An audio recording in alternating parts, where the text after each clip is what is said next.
Best, watch mo na lang muna tong part na to. Discuss ko lang sa'yo very quick. Ito yung plan ni Lovely. Sunfit and Well Advantage din. So, this is 10 years to pay. Tapos, covered ka na until age 100. So, focus to dun sa health protection. Meron siyang critical illness coverage up to 114. Guaranteed cash benefit may receive mo on your 65th year old. 5% to ng policy face amount mo. Marireceive mo siya for 8 consecutive years. So, that's 65 plus 8. So, that's until 72 years old. Yan. Sa life insurance protection, matik na yan. Meron kang special bonus in dividend earnings and limited payment period that can be up to 10 years or 20, depende. Pero, kailangan natin is yung regular, which is yung 10 years. Yung plan na to is whichever comes first. Yan. So, meron kang face amount na 400,000 or other 400,000 pesos.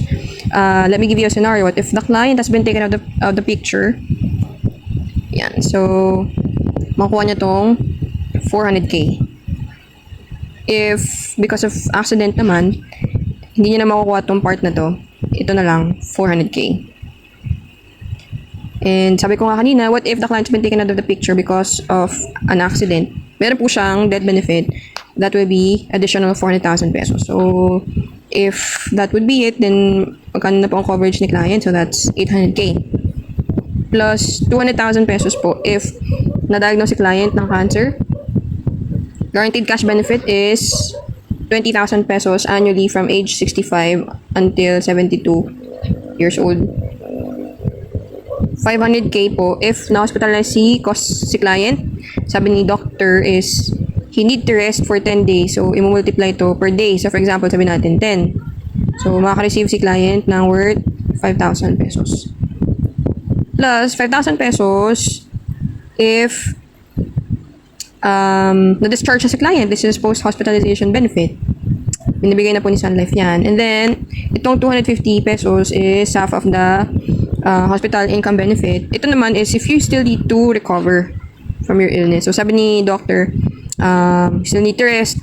What if 10 days din yung sabi niyang araw na kailangan mo mag-rest? So, that's 5K. Ayan. And then, itong 40K, binibigay na po ni Sun Life yan if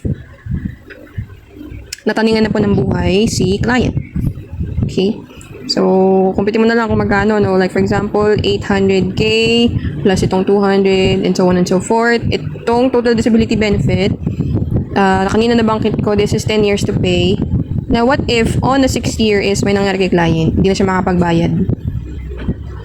Ang worry niya is meron pa akong remaining 4 years to pay. Hindi na ako makakapag-work. Paano ko babayaran yan?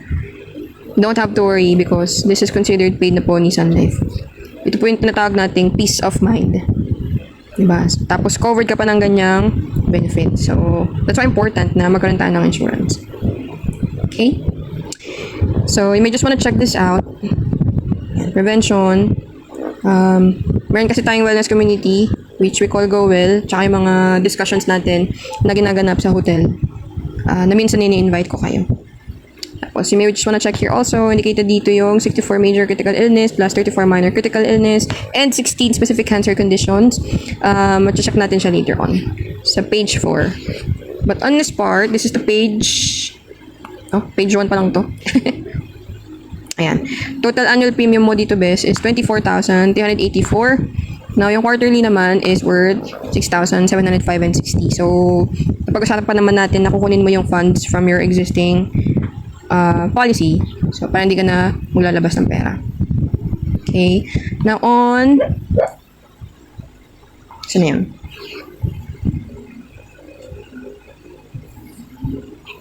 Tapos dito sa page 4, nakita mo dito yung major and minor critical illness. Groups is for heart, cancer, liver, kidney, lung.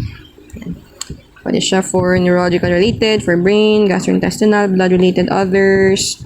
Tapos, pwede rin to for child conditions. Kahit ito din yung offer natin for kids.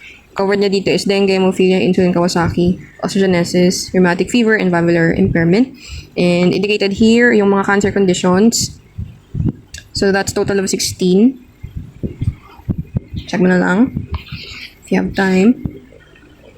Tapos, balik tayo dito. Let's move on to this part. Quick discussion lang dun sa mga kaperahan mo, bes. Meron ka dito money 1, 2, 3, 4, 5. Ito yung money 1 mo. Guaranteed endowment benefit. This is your money 1. So if you recall earlier, I mentioned na from age 65 up to 72 years old ka, you get to receive 20k annually yan for 8 consecutive years. Na kapag gusto mo, is iyon mo lang yung funds mo dyan, mag-a-accumulate po yan. Lumalaki yung pera, if makikita mo. Okay, ito yung sinasabi kong accumulate. Nag-accumulate siya. Ang rate po natin for the accumulation is 4.5%. Cool. And then, illustrative cash dividend. Kakaroon ka ng cash dividend after the 10th year. So, on the 11th year, meron ka ng worth 4,319. And nag-accumulate din yan. Ayan. Annually. So, tumataas yung pera mo.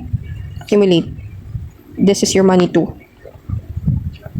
And now, your money 3 is yung special paid up bonus.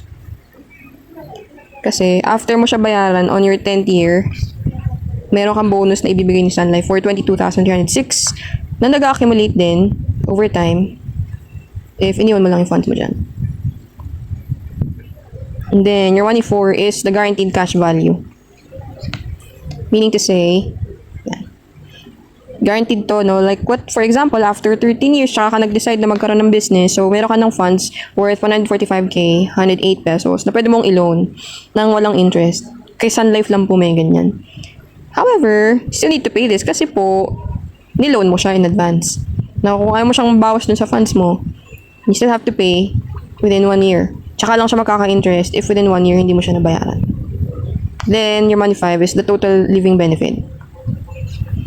Now, what if si client, di niya talaga ginalaw yung funds niya after 50 years? So, after 50 years, meron na po siyang million sa account niya. That's 1.1 million. Tapos, itong part na to is